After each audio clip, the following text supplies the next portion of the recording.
There was a little boy who didn't know if he wanted to be born. His mommy didn't know if she wanted him to be born either. They lived in a cabin in the woods, on an island, in a lake, and there was no one else around, and in the cabin there was a door in the floor. The little boy was afraid of what was under the door in the floor, and the mommy was afraid too. Once, long ago, other children had come to visit the cabin for Christmas, but the children had opened the door in the floor and had disappeared down the hole. The mommy had tried to look for the children, but when she opened the door in the floor, she heard such an awful sound that her hair turned completely white, like the hair of a ghost.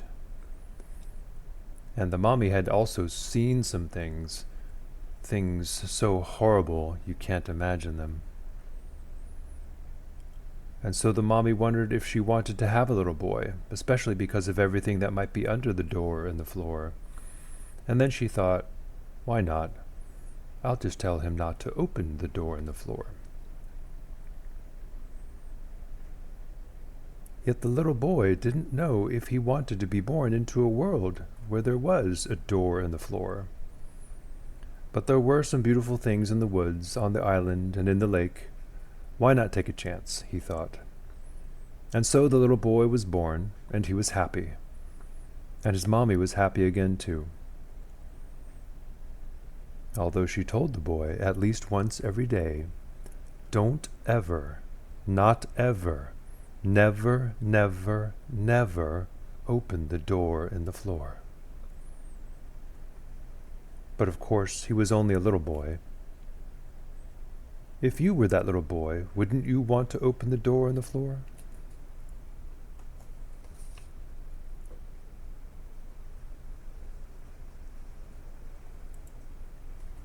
So that little story comes from a movie called, surprise, surprise, The Door in the Floor, 2004, 2007, with Jeff Bridges in it.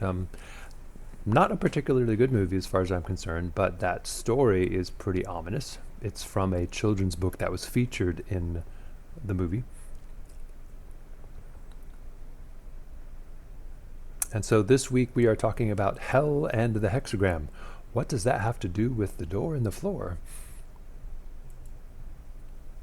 All right, so in the Golden Dawn system of magic, this is the door in the floor.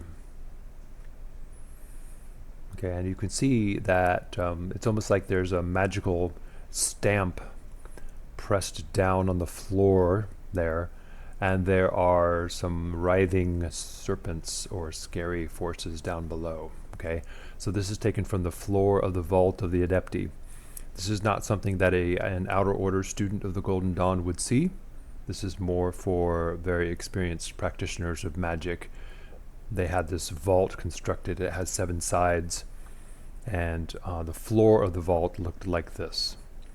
So they'd walk into the vault and they would stand on top of this. Okay, and so if you're familiar with something called power posing, there's something you can do to increase your sense of confidence and power. You can pretend that you have just slain a mighty beast and put your foot on top of it. So put your foot on top of the couch, and then do a victory like a yes, I have defeated the monster. And that can have a surprising effect on your confidence and your level of testosterone in your body. Okay, power posing. That's something people do before they do public speaking events sometimes. This is the ceiling of the vault of the Adepti. Okay, I'm going to go back to the previous one again. So you can see that there are no hexagrams here, but the floor of the vault has a triangle with the point pointing west, and the ceiling of the vault has a triangle with a point pointing east. And so between the two, one's on top of the other, they form a hexagram. And the interesting thing is that the adept enters the vault and then stands on top of the door in the floor, essentially, with all those primal powers beneath him, and has the other part of the hexagram above him. So those two triangles together form a hexagram. And as you can see, for anybody who's doing the Kabbalah magic work from the Kabbalah magic book, your daily practice involves eventually forming a tree of life in the aura. Okay, this diagram of 10 spheres. And amidst that tree of life is the hexagram. The hexagram is a constellation of planetary powers. Okay, planetary powers according to astrology. The sun and the moon are planets in astrology.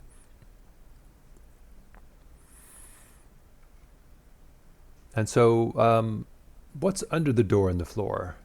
Well, the Titans, primal forces of nature. Okay, and this is from the movie Hercules, 1997.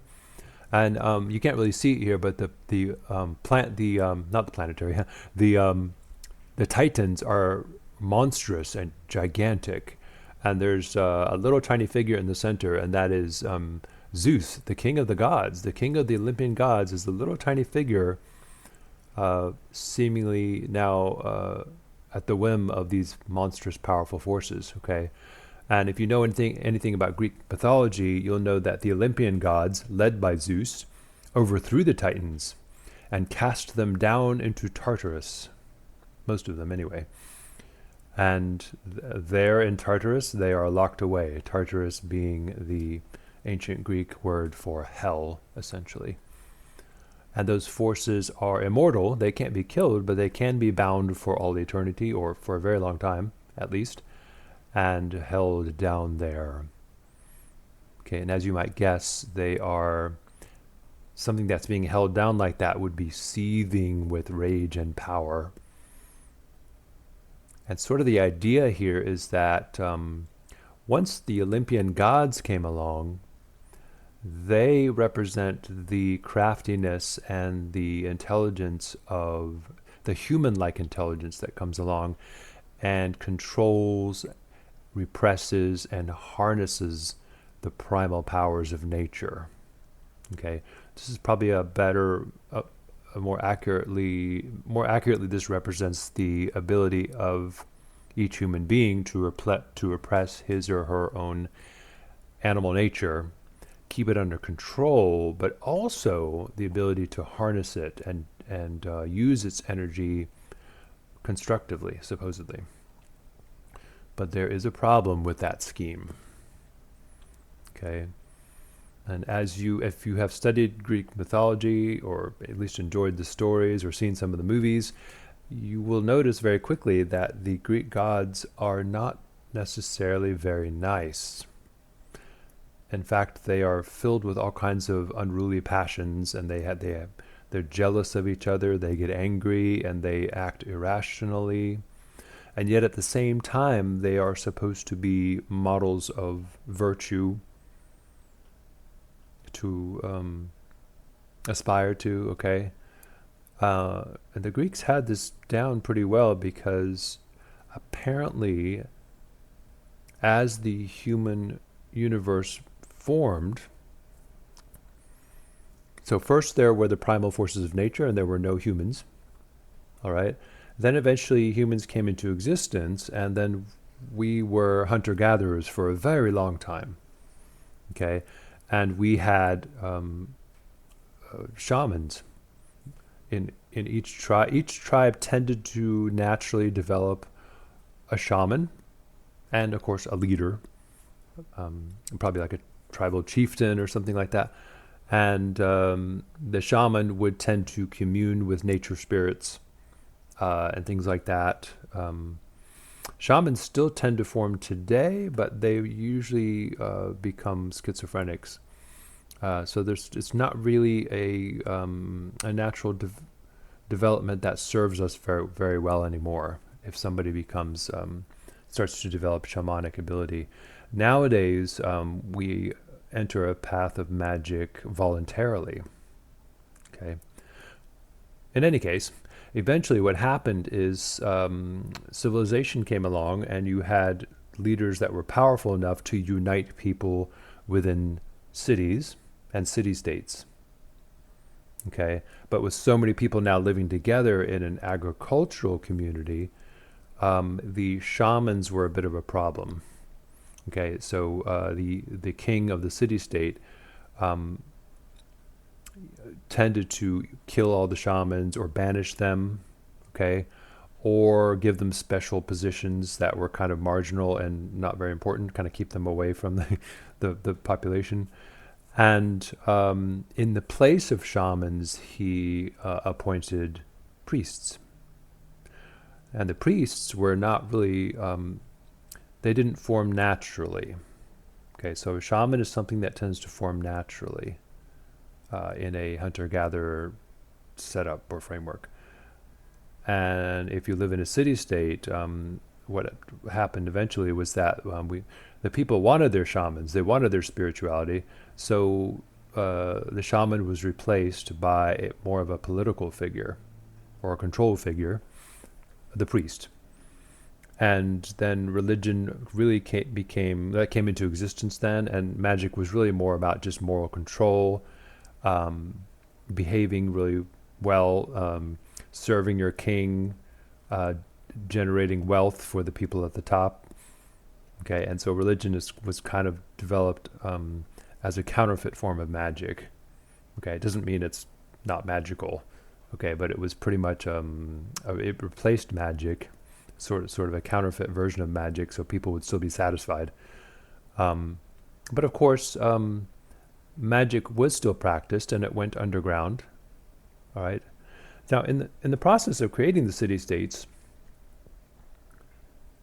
there were new gods who came into being. So the spirits of the land that the shamans used to commune with, they eventually became a sort of dogmatized, and they really became more like gods of civilization, gods of the city-state, that represented virtues that are not so much natural anymore, but very much more geared towards generating harmony between humans and nature. And so these new gods were the Olympian gods. Okay, and they all take much more human form. Okay, instead of crazy magma monsters and representations of primal forces of nature. Okay, and they tend to look smaller than the Titans, right? And so these, you might even say that the gods of civilization are not really, legitimate. They're more artificial elementals. They're sort of constructed, or they're kind of pieced together by the kings of city-states and by the priesthood to control the population, keep everybody in line, but still give them something to worship and to work magic with. Okay, and now when this happened, the old gods that the shamans worshipped, okay, or even the old gods of older civilizations, were seen as more primal, more unruly, evil, and there was a threat that those old gods or old spirits of the land might come back. Okay, so the Olympian gods kind of came in, right, or the gods of civilization kind of came in and established a sort of human order on top of everything. All right, and then so humans did begin to use technology to control the forces of nature, to control their own primal urges, to control themselves, so that they could have agendas and systems of control and systems of management to live more peaceful, more orderly lives. And so as this developed, there was the threat. Now, what if the old ways come back again and things get out of control and the peace falls apart? So we have this threat of the old gods coming back. Okay, I'm going to go back to this previous image up here. So here we have, so in the system of magic that is from ceremonial magic, the forces that have developed here as between mankind and God, let's say, okay, are sort of forces that are seen as controlling the unruly primal forces of nature. Okay, so they've come into existence to help humans establish some kind of order and control in the world, a sense of peace. And the nice thing is, the way the Greeks saw it apparently was that this was a fairly good arrangement so that something could happen. Okay, so we have a relatively peaceful world now, which permits all kinds of problems still to arise, okay, so that humans can experience catharsis. Okay, so the humans can there's a new task to be developed here. So in the form of drama or theater or just life in general, we can experience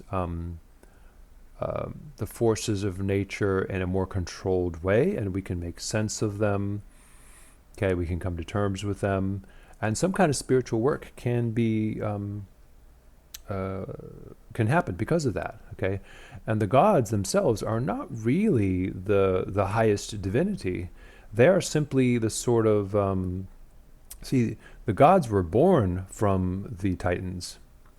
Okay, so the gods arose from the primal forces of nature. They are the children of the Titans, okay? They really are Titans themselves. But they are more humanized, more civilized, a little bit more civilized, more clever, not as powerful, but smarter, and they have better technology. They have better social skills. They have better teamwork than the Titans do, okay? And this gives them power and advantage.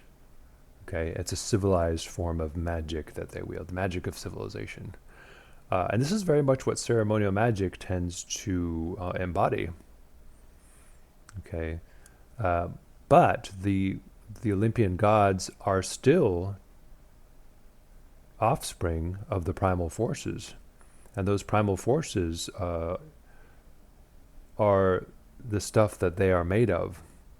And that this is why the gods are not perfect. They are, well, they're perfect examples of more evolved forms of the primal forces, but they are immortal. At least in relation to us, they are immortal. Okay, the universe is not necessarily going to be around forever. Okay, so technically they're not immortal, but they'll be around as long as the universe is around. Something like that, anyway. Or as long as this current era of human-like experience exists, the gods will be there to sort of oversee or maintain this sort of human-friendly world. Okay, but it's not going to be forever, apparently, and there are many mythologies that bear that out, like. In the Nordic traditions, there's Ragnarok, or the end of the universe. How will the universe end? In fire or in ice? All right, so the reign of the gods, apparently it's going to be a very long, but it's not going to be that long. It's not going to be forever. All right. And so there's this threat now, while civilization goes on, and we have this nice sense of control and peace, okay? So that we can experience the unruly forces of nature in a more controlled way, somehow, so that we can make some kind of meaning out of them and some kind of experience catharsis with them, whatever that is. Okay, there's always this threat of the order of the Olympian gods being overthrown, and this is something that all civilizations have had an anxiety about. For instance, in ancient Egypt, there was a constant fear of chaos breaking into the world of order again and destroying everything. Like the gods had established a nice sphere of order where Egyptian civilization could exist, and then we could have this relatively peaceful, orderly society. But there was always a threat that the old primal forces were going to break in from everywhere, not just from up from the earth, but also through the sky, and come crashing in on this sort of bubble of control that the gods had established. Okay, And here we have the Beast of Revelations, which is kind of the same thing. Notice how it has. So even the when the Christian world came along, even the old pagan gods were considered like a previous manifestation that was also demonic. So there always tends to be a fear of the older, more primal systems coming back, or the old primal, older forms of humanity coming back and wiping out or destroying the newer forms that have just emerged. Okay, and so in the Christianity, you notice how the Beast of Revelations has 7 heads. These are the gods of the 7 planets. Okay, that might come back and destroy Christianity.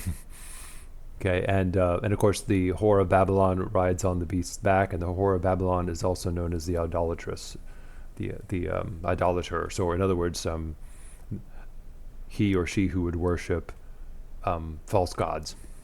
Okay, there's always this fear of the old gods coming back. Okay, so for the Greeks it was fear of the old gods, the Titans, and for the Christians it was a fear of the old gods like the planetary gods. Okay, now even though many Christians were into astrology and they did not think it was necessarily old evil magic.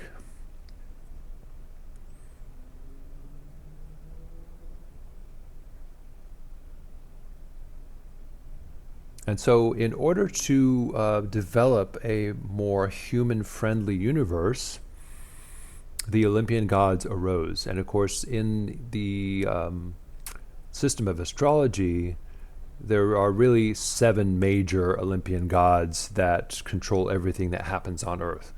There were more Olympian gods than that. I guess there were 12 or so, something like that. But the ones who are credited with control of what manifests on Earth tend to be seven of them. That's Saturn, Jupiter, Mars, Apollo, or maybe Helios, Venus, Mercury, and the Huntress, whatever. I'm thinking Diana, the Huntress, right? Of course, for the Greek gods, it was Kronos at the very top there, and then it was not Jupiter, but it was Zeus, and for the god of war was Ares, and for the god of the sun it was Apollo still, or Helios, or even in later times Sol Invictus. Okay, and not Venus, but Aphrodite. And then it wasn't Mercury, it was Hermes. And then of course at the bottom it was not Diana, Artemis. Artemis was the Greek name for the moon goddess, one of the moon goddesses anyway. The main one, at least for as far as astrology is concerned nowadays. There's also Selene, I believe, yes. And then anybody in the Golden Dawn system will recognize this color scheme, flashing colors. And isn't it interesting that on the bottom right, we have the color of Venus is normally green, and the flashing color of Venus is red. And on the upper left, the color of Mars is normally red, and the flashing color of red is green. And they are opposite each other. How interesting. And the same thing's happening with Jupiter and Mercury. Flashing colors. We'll talk about flashing colors in a future video. And in the Golden Dawn system, the sun is at the center. So that star in the center is the sphere of Apollo or Helios, god of the sun. So those are 7 deities, and they all seem to have like colors associated with them. Okay, we could add 2 more to that. So ultimately, between the realm of the light and the realm of darkness below, there are the colors, or the planetary colors, and it's really kind of nice how the Golden Dawn took the spectrum of colors, Roy G. Biv, red, orange, yellow, green, indigo, green, blue, indigo, violet, right? It was Theosophy that did that, and but basically assigned those colors to the planets. Okay, so green for Venus, which is very time honored, and interestingly enough, green was. If you look at Venus in the morning sky, you can sometimes see the green color.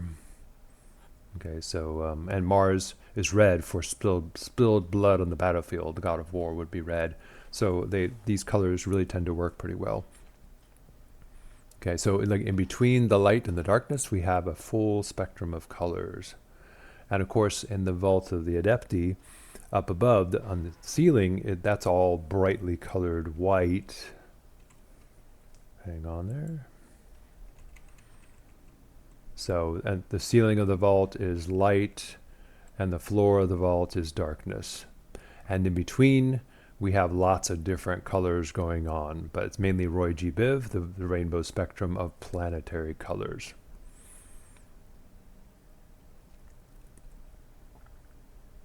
Quite elegant, really, if you think about it. So we can. There are 7 major planetary gods that are all about manifestation, and they are sort of intervening between the realm of light and the realm of darkness. So since the gods are not perfect, they are the offspring of the primal forces of nature. Um, they're considered divine, I suppose, because they are immortal. Okay, but not even the Greeks thought of them as the ultimate divine. The Greeks really, at least the esoteric Greeks, the ones who had the mystery schools, they were essentially monotheists. They believed in the one and the good. Okay, and that was when they were doing their religion, if you want to call that religion. When they were doing that, it was really a god was not really the ultimate divine. A god was simply a personification of like a cosmic force. Okay, that could take on human form or animal form or whatever, and was a limited thing and not a perfect thing necessarily. A perfect embodiment of some kind of major cosmic power, yes, but an embodiment of that cosmic power and all of its beauty and terror and unconsciousness sometimes, not fully conscious, not fully evolved, still evolving along with the rest of us maybe. Okay, and the esoteric Greeks still had the concept of the one and the good, which was the monad, or very similar to the Kabbalistic notion of Ein Sof, God Himself. Okay, it was only later that the Hebrews came along, and the Hebrews at first had their own tribal god, which was sort of pagan deity that governed them, and that deity eventually became the one and the good, the cosmic God. And so we then transferred the word God to that ultimate ground of being. Okay, but what God used to be was an entity, a limited entity. Okay, very powerful. Okay, a manifestation of a cosmic force, but nonetheless not the ultimate divine itself. And because the gods are not perfect, and because they tend to be so merciless in dealing out justice, and they get vengeful and jealous and things like that. The later on, traditions came along like under the umbrella of Christianity, and looked back upon those old, spiteful, jealous, crazy, and virtuous, beautiful and immortal, whatever they were. They looked at those old gods and thought, wow, they really are sort of evil, aren't they? Because if we just take the slightest little misstep, they can punish us severely. And, life can be really tough for us, for some mortals, because of the way the archons are so spiteful and, okay, anyway, so the, under Christianity, we could look back upon the time of the gods and see, wow, this universe really is still governed by these powers that are, they don't really have our best interest at heart, it seems. They've established this realm for us where it's possible for us to experience catharsis and drama, and something really important seems to be possible now under this system of control and order. Okay, so remember, the Titans are locked down in hell, so the chaos is mainly being kept in check. But in place of that, we have these gods that are not perfect, who are now establishing some kind of system of a field of drama now, where troublesome things can happen, but in a somewhat controlled and orderly fashion. Okay, and because the world isn't perfect and there's lots of suffering going on, under the Christian umbrella, we start to look back at these gods and think that they are evil too, that they are just like they've established this world of compromise that's not perfect, and they're keeping the chaos at bay. Okay, it's almost like they're keeping the world from dissolving back into perfection again, and there's something kind of evil about that. Yeah, so we can look at them and say, well, and they would say, well, those are the archons. Okay, and the archons are basically an astrological interpretation. Okay, so we take the idea of the planetary spheres, like the divine power descends down and condenses down to form things on Earth, how things manifest, right? And as it does so, it filters down through the various spheres of the planets, from Saturn to Jupiter to Mars to the Sun to Venus to Mercury, and then through the Moon, and then reaches the Earth. Okay, the Earth not being considered a planet, astrologically speaking, and because as this happens, the system of control or whatever it is allows so much drama and calamity to happen. It seems as though the gods are evil, or the planetary gods are evil, and they might even be laughing at what's happening down here on Earth, and maintaining that system of control. Okay, so there are a number of different ways of looking at it. Okay, so in Kabbalah, the universe is playing itself out for some kind of higher purpose that we can't see in its entirety. So in its entirety, it is good, just like the Greeks thought of it as the one and the good. Okay, but in its parts, it can feel really unfair.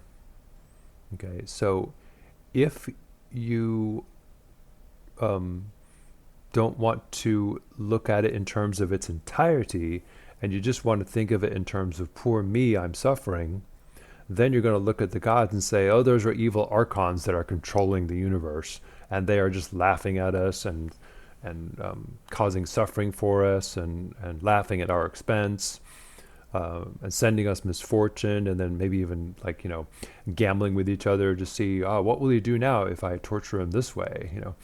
Oh, and I'm going to reward this person and punish this person unfairly. Let's see how they react. And so we look at the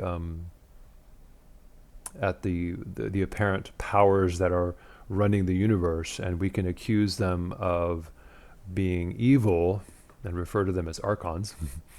Okay, or we can look at them in terms of they are mysterious. We don't really understand why things are happening the way they are.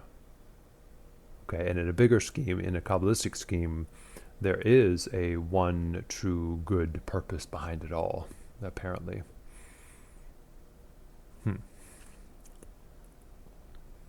So that's kind of where the archons came from. It's from Gnosticism, which is like a heretical sect of Christianity, there are many heretical sects of Christianity that developed.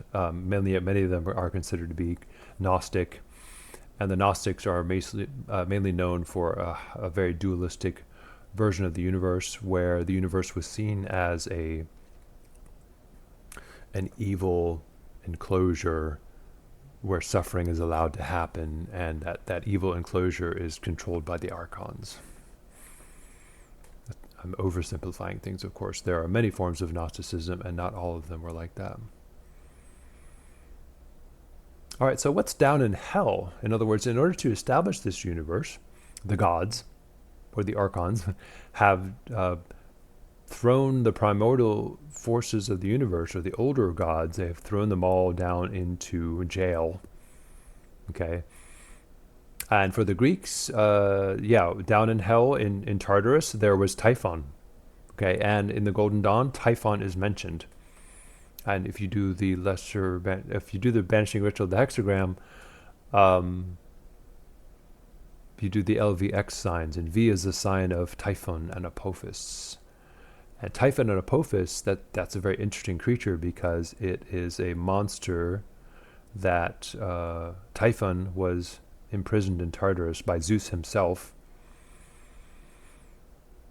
And in the Golden Dawn system, Typhon is synonymous with the crocodile monster that would eat the soul of the dead person who was not deemed worthy to achieve immortality in the afterlife. And he was like a crocodile god. The Egyptians had the most fearsome monster in the Nile, other than the hippopotamus, was the crocodile. And many people were eaten by crocodiles. Crocodiles will sometimes eat humans. Leviathan is sort of synonymous with Typhon, but I think in Hebrew myth, Leviathan is a creature maybe that exists in this world, is more like a mouth of hell, let's say. Okay, but very synonymous with Typhon, and I think Leviathan was defeated by Yahweh and cast down into the depths of the sea, the ocean. Okay, not necessarily Tartarus or and of course the Titans are down in Tartarus or in hell.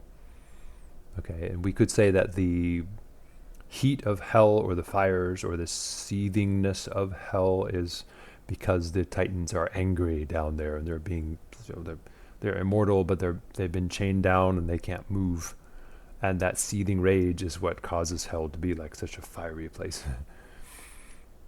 In Celtic myth, the Fomorian giants are a myth of previous forces that used to run amok in the land until the more civilized deities came along and banished them to some other plane of existence.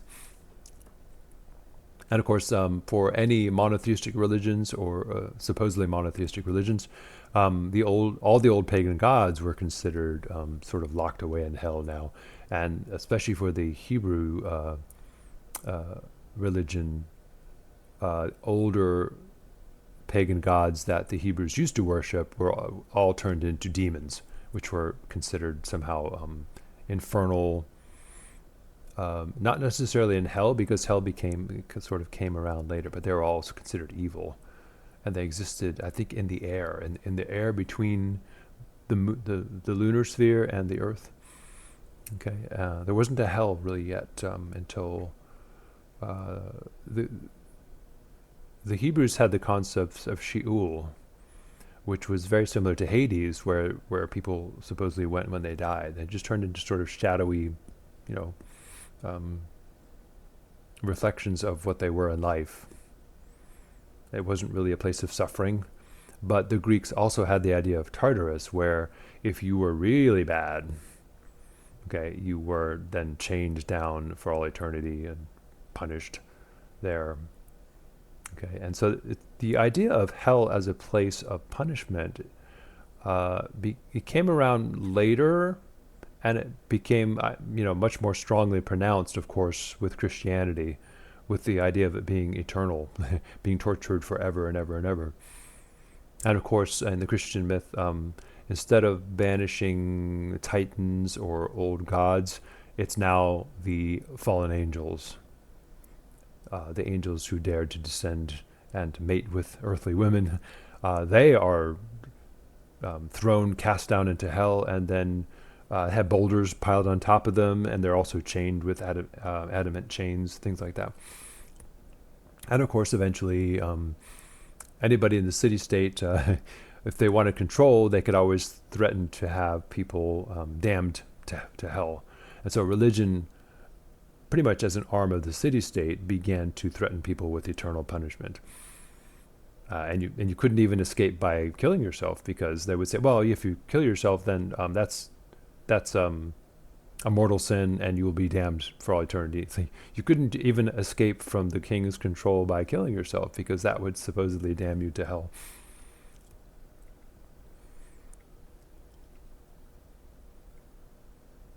And so we've already talked about Typhon being the sort of associated with the crocodile god who swallows the unworthy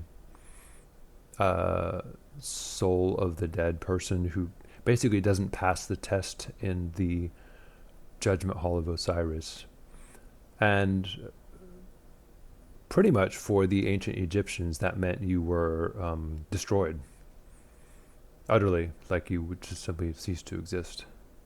Okay, that was one thing they were really afraid of, as I think every human is pretty much afraid of that. We have an animal instinct that is somehow afraid of becoming extinct or being snuffed out of existence.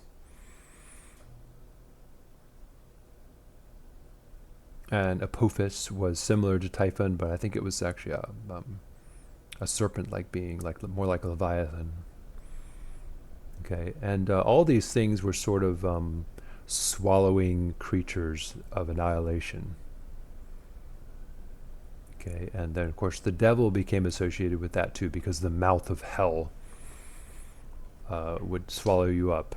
Okay, not necessarily oblivion, but it became synonymous with being swallowed up by oblivion, going into that dark pit. And of course, in the Western magical system, ever since the Renaissance, we have the entity Choronzon, which is a powerful spirit of oblivion, essentially. It represents the death of the ego. If you want to cross the abyss and get back to perfect unity with the divine, you must face Choronzon. And that means Choronzon will destroy your ego, eat your soul, will destroy who you think you are. Okay, and so in order to have a life in a sort of human realm where drama and catharsis and working out your past trauma issues and things like that, where this kind of work is possible, these forces of oblivion and chaos need to be kept in check. And so the system of planetary powers or Olympian gods supposedly exists in this sort of human-friendly realm to keep that order, so that the drama of human experience can continue on and on. Okay, and then of course the enemy of that system then becomes Typhon and Apophis and Choronzon and the devil, the forces of hell rising up. So it's interesting too, because now working with the planetary powers, invoking the planets in magic or the planetary deities, the way I'm describing them here is that they're not necessarily authentic representations of natural forces. They are the offspring from those natural forces, but they are sort of constructs from those natural forces, okay, in human form. Okay, I've got some sirens going here. And those constructs were kind of created by religion, okay, but apparently these constructs are pretty important. They still have a very strong force in our system of order and culture and control in the Western world, okay, and in other cultures too. The various deities of civilization. And the question is like, well, if these gods of the planets are sort of artificial elementals, maybe they're sort of constructs, what are the real forces? Okay, what are the real forces? And you might look at the system of astrology and notice how each of the signs is ruled by a planet. For instance, Cancer is ruled by the moon. Gemini is ruled by Mercury. Okay, so when Mercury passes in front of Aries, let's say, somehow Mercury is sort of a human representation of what's happening in Aries. Aries is a very fiery, very elemental sign. So you might say that the primal power of the elements that exists in the astrological signs is being kept at bay to some degree, or filtered. The harmful effects are mostly filtered out by the planetary spheres. Okay, so the planets pass between the Earth and the various elemental signs. Okay, each of the signs of the zodiac is a representation of one of the four elements: earth, air, fire, water. Okay, there are 3 earth signs, there are 3 air signs, there are 3 fire signs, 3 water signs, etc.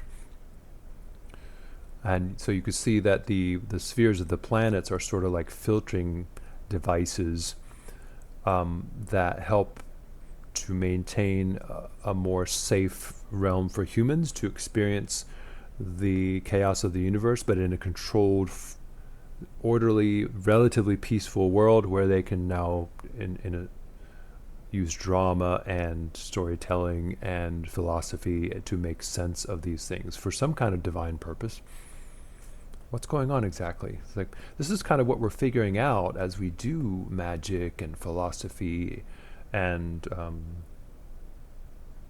older forms of religion, things like that. Okay, so various entities, such as the Titans, have been cast down into Tartarus, or into hell. Like, they're being punished. But for what exactly? Like, what's considered so bad that they need to be punished in hell? Okay. In Christianity, it's called sin, which means missing the mark. Literally, sin is translated as missing the mark. And in the Greeks, primarily called it hubris, which you could translate as pride. Okay. The Greek idea of hubris is quite interesting. And it's very important for us in magic too, because is there such a thing as black magic? So many people who are supposedly enlightened will say, magic is neither black nor white. To try to get the system of morality out of the way, right? And just say, magic is just magic. It's just energy or something like that, right? Well, so apparently the Greeks thought of hubris in a way that kind of will bother us today. Hubris was pride, but what it really meant is acting out of place. Okay, so acting in a way that is beyond your station. So if you assume an air of authority that is not yours, that's hubris. Okay, in other words, if you start to consider yourself to be godlike, this is what the gods will punish. Okay, so in other words, humanity, if you're existing in a human form, you have to acknowledge that you are human and you have human capabilities. And if you try to adopt a persona that is above that station, that's what the gods will supposedly punish you for, and they'll send you down into Tartarus or something like that, right? Well, not literally, but it does have some bearing on magic. Okay, and so is there such a thing as black magic? Well, yeah, apparently there is. And it has to do with hubris. Okay, so hubris, here's an example of hubris, like a physician who has saved a number of people's lives, okay, or he's studying a science that is famous for saving lives. And as he does that, he begins to believe, or she begins to believe, that she has power over life and death. I have the power to save you. And of course, and the physician will treat many patients, and the patients will get better, usually on their own. They probably would have gotten better anyway, because the body tends to recover. Okay, and most of the medications that allopathic medicine prescribes are just suppressing symptoms anyway, right? And so, but the doctor adopts an attitude of arrogance, thinking unrealistically that he or she now has power over life and death, as though he or she has the power to bestow life back upon you, like if your heart stops beating. It's like, I did that, okay? And if that sort of hubris takes over, this is the kind of stuff that will cause you to suffer. Okay, if you literally begin to believe that you have the power over life and death that way, that's going to cause some terrible ironies in your life. And we know this is true, don't we? People who take themselves too seriously tend to end up suffering tremendously. And this form of hubris naturally is a problem for magicians. Okay, so the sort of myth cycle of Doctor Strange illustrates that fairly well. Yeah, a very arrogant character that's from the beginning was a doctor, and had to learn humility in order to become a powerful magician. Now, here's a good story about hubris. Okay, and this illustrates it probably even better. What's up with the hair there? Like, you go up to Mount Sinai, talk to God, and suddenly your hair is like gorgeous, right? Or static electricity or something like that. So there's a legend about Moses. He was a prophet, and he appeared to have magical powers. Okay, like the parting of the Red Sea and things like that. And as he led the Jews into the Promised Land, or towards the Promised Land, he took care of them, and he would follow various signs of God and things like that to help them find food and whatnot. And at one point, they needed water, and so he was looking for water using his prophetic ability, right?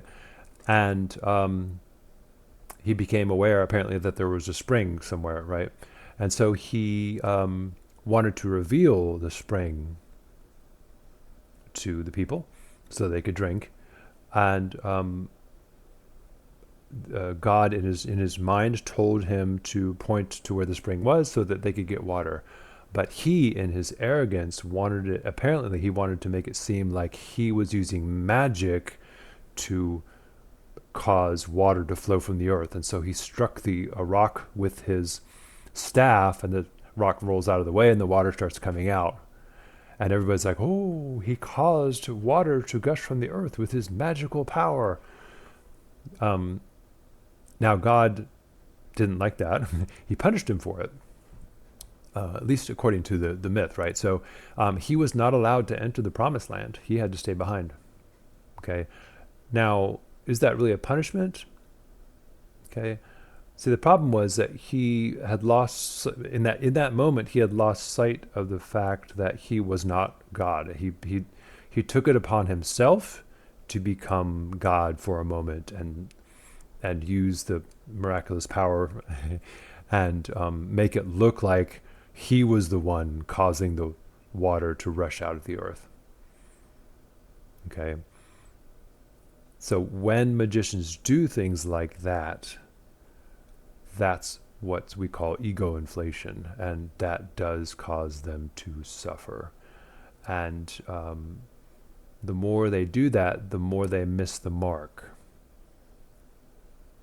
Okay, so if you become a magician and then if you believe you really do have magical powers that are godlike or special or different, then you have missed the mark. You have sinned, and now you're not going to be able to get much further than that. You won't be able to get into the promised land, whatever that is, right? You can't really achieve enlightenment if you think you are the ultimate divinity, okay, in your human form. Hope that makes sense, okay? And so it can be very discouraging for me to say that, because many people who are doing magic, well, they want those powers. They want to be able to do it. What really tends to happen is that you begin to live a life that is sort of more prophetic or in harmony with the world around you, and it will seem as though you have magical powers, but there's really, you're doing the same thing everybody else is doing, okay, or that everybody else is capable of doing. There's nothing special about you, okay. But if you try to adopt a status that is some kind of divine status, you are going to, it's going to hold you back, okay. It's going to keep you out of the promised land of enlightenment.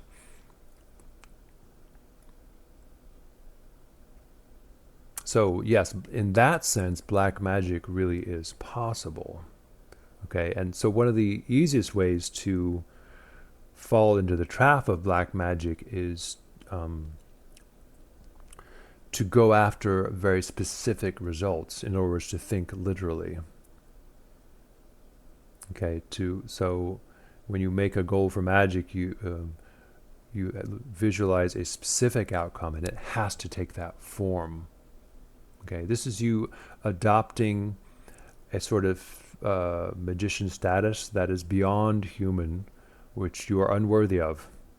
Okay, it'd be better to remain human and remain under the umbrella of that force, whatever force you are calling upon, but allow it to decide how it will appear. I don't know if that makes sense, okay? This is really very tricky too, because it can be very useful to visualize a specific outcome that you want, okay? But the trick is that you do not become attached to that exact outcome. If you're visualizing specific outcomes, it's more like, well, it could take this form, it could take that form, okay? But I leave it to the greater powers of the universe to decide how this thing is going to manifest. So I'm hoping that makes sense, okay?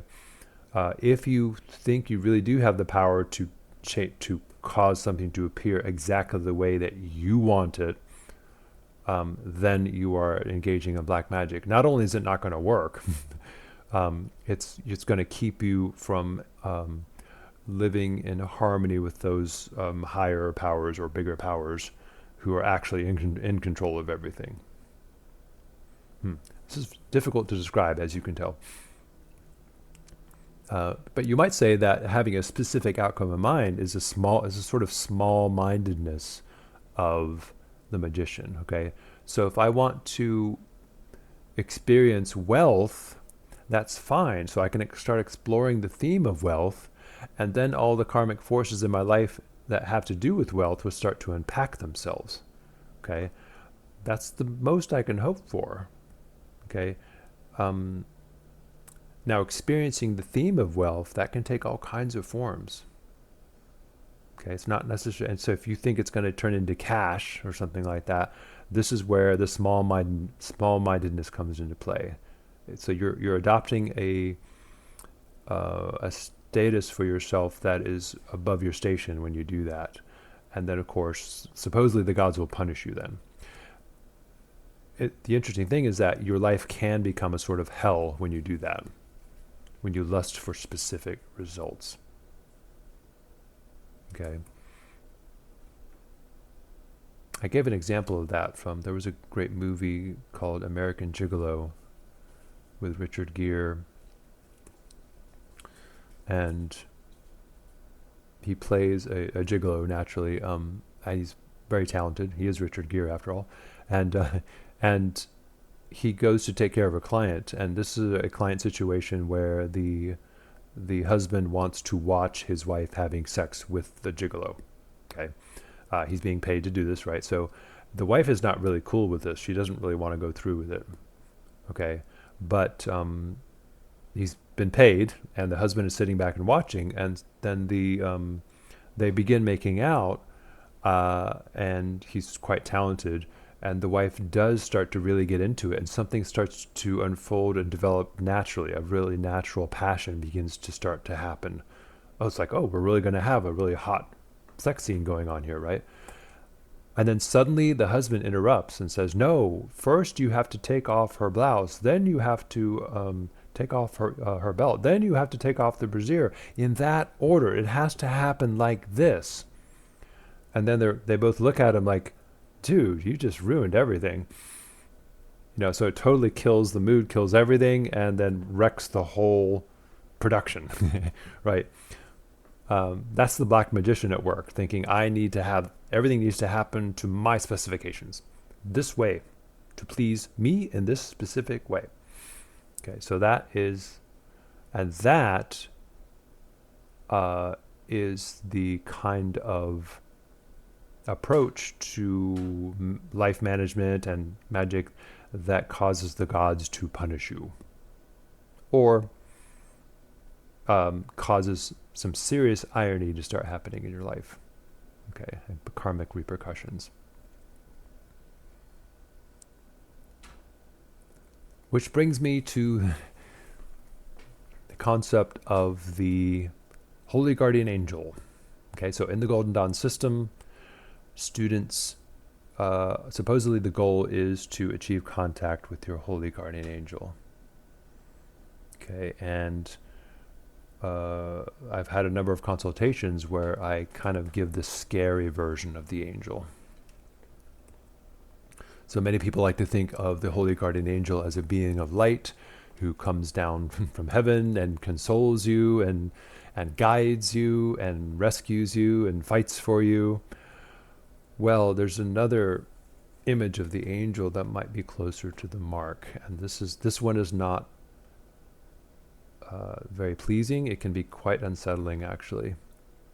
So here we go. Okay, so the Holy Guardian Angel is behind you. You can't see it.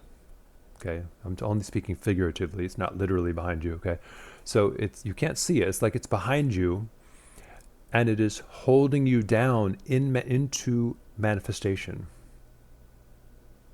Okay, so it's pinning you down into the material realm, forcing you to look at things. Okay, this is very much like the Greeks thought about it. Okay, so every person sort of came into this planetary field of the universe where drama could unfold, where the gods were pretty much maintaining a system of order that allowed some kind of drama to unfold, right? People would enter that realm so that they could experience some kind of drama. And if they shrunk away from that task of experiencing that type of drama, they had a guardian spirit that accompanied them. And that guardian spirit, yes, it would protect them sometimes, but it would also hold them to their task. So if they shrunk away from their destiny, it would force them. It would rub their noses in their destiny. All right. So if you are someone who hides from the things that you have to process karmically, who shrinks away from the tasks that you were given supposedly when you entered manifestation, when you entered incarnation, right?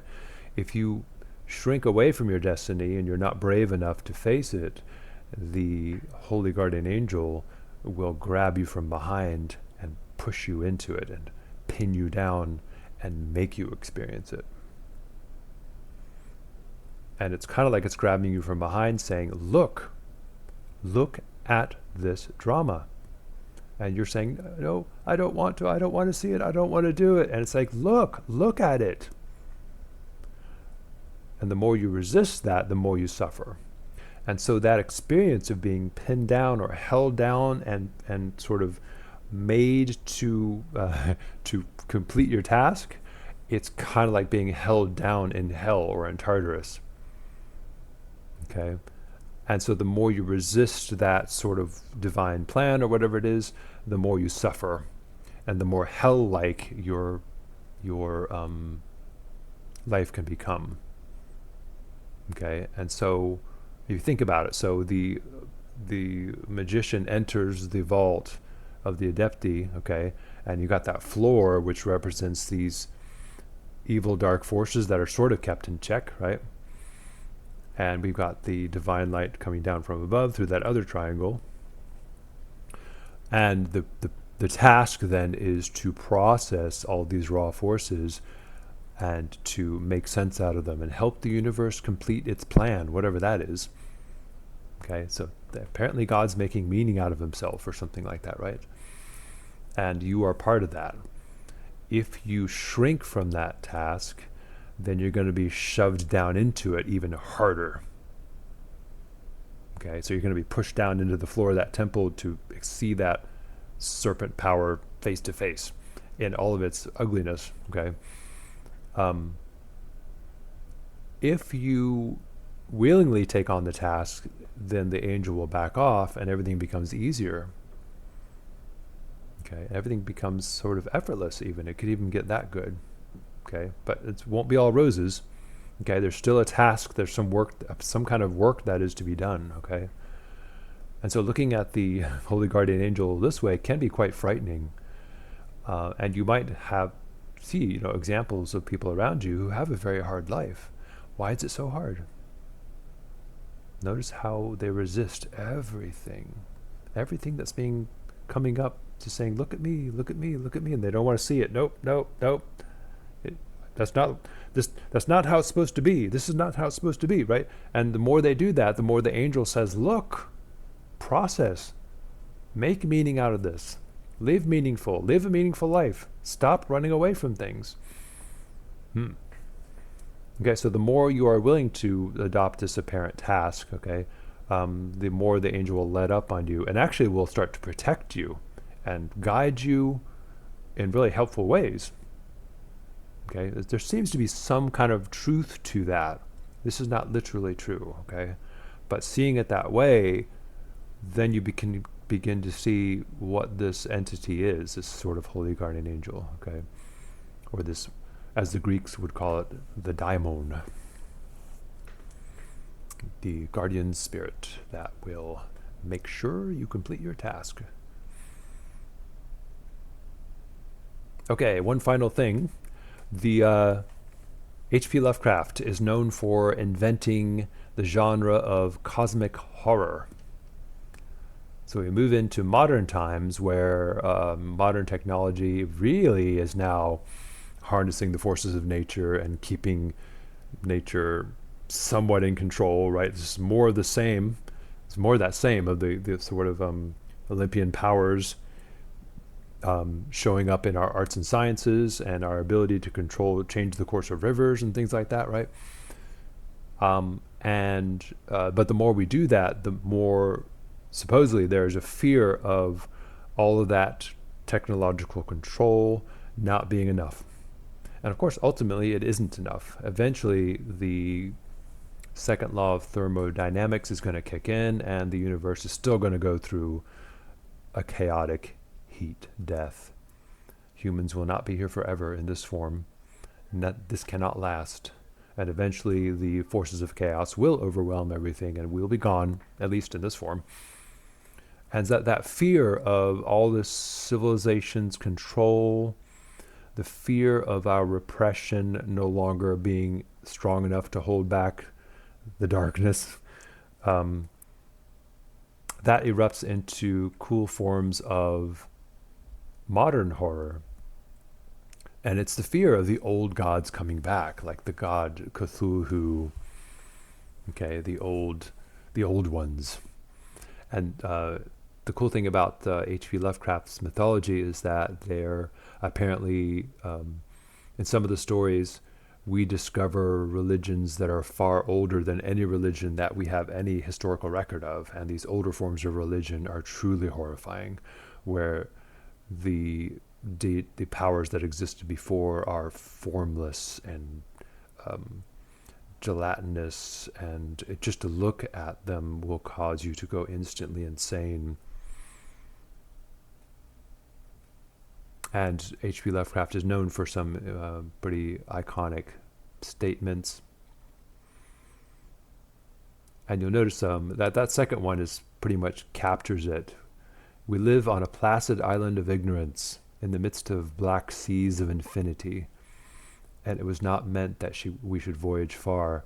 This is the idea of that sort of bubble of the universe, which is maintained by the planetary powers or by the archons, which are keeping things relatively stable, relatively peaceful, so that we can sort of, in a controlled way, make sense of chaos, and that placid island of ignorance, okay, is not really what the reality is like. The ultimate reality is full of chaos and horror.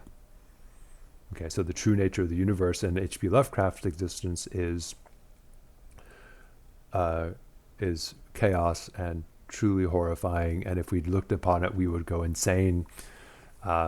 It's kind of funny, really, because what the thing that the characters in his stories are most afraid of is that control of civilization dissolving and everything going back into formlessness, okay, or into chaos.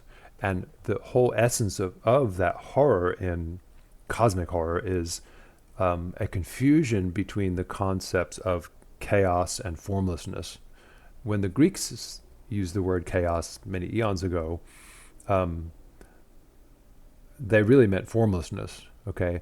But that could also refer to disorder, like turbulence, craziness, explosions, and everything flying in every different direction. Everything's out of control, right? But being formless and out of control are really two different things. Okay, so, but it's kind of funny because in Lovecraftian horror, the old ones are gelatinous, formless, creatures with many eyeballs all over them and many mouths and tentacles and things like that, and that's supposedly horrifying. But of course, it is kind of funny because the what somebody seeks in enlightenment is the formless state. Okay, but that formless state to the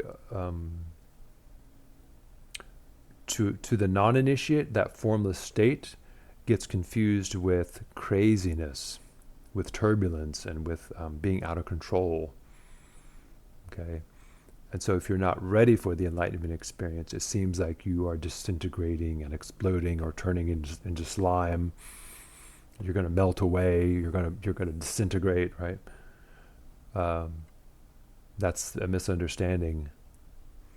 Now you can see here that the Lovecraftian creatures are like that. They're gelatinous or with tentacles, and they have mouths all over them that come and go, or eyeballs. Okay, and this is even a nice little example of that roadway. It looks like a little triangle of manifestation, doesn't it? Like something is being evoked with the triangle of manifestation there. And it's a cosmic horror because it's coming from the formless, chaotic realm from beyond the planetary spheres of the archons, right? From beyond the planetary spheres of stability and control. So it's almost as though everything outside of the astrological universe is craziness and evil, chaos, and everything's exploding and going every which way, okay? But, according to initiates, there's the chaos that exists out there is simply formlessness. It's pure radiance, pure divinity. So it's ultimately cosmic horror. If you look at it, it's mainly a confusion of chaos and formlessness, a chaos with formlessness. Okay, and the Egyptians suffered from that too. They were really worried that beyond all the stars, beyond all the stars, there was a darkness and chaos and, you know, um, just a crazy formlessness that was threatening to flood in and just destroy everything and make everything, you know, a bunch of explosions. But that represents an uninitiated perspective on what formlessness can be, which is simply, you know, pure white radiance of consciousness, the clear light.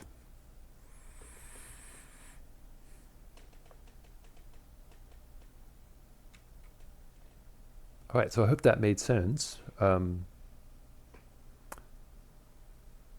So the takeaways are, the interesting thing is that what you learn in the outer order is how to invoke the elements and banish the elements and the planets.